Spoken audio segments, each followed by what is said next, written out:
Welcome to the Profile section of Play. Here you can find some of your favorite insights, check up on the results of some of your recent campaigns, and edit your business information so you can be getting the most out of Play. Let's get started. You'll be able to see your recent activity and also edit your business information that you might have seen during the onboarding flow. Adding the right information is crucial to getting the most out of Play. The Discover section, the Analytics section, and the Growth section all are impacted by the information that you put into your profile.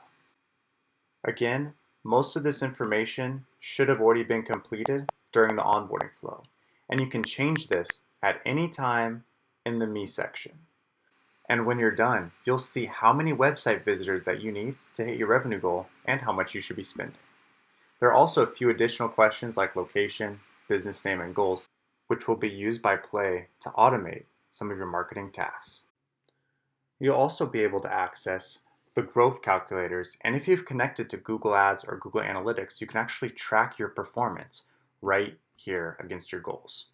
You can just tap on the three dots in the top right of any of the growth calculators. Again, these are also connected to the growth calculators in the Discover section, but you can track your performance against them right within the Me section. If you scroll down farther, you'll see a list of your favorite insights that you can easily find and choose from. You can also see your recent launches that you did in the growth section. You can easily edit the names, pause some of the campaigns, or just see your campaign results. And this is the Me section.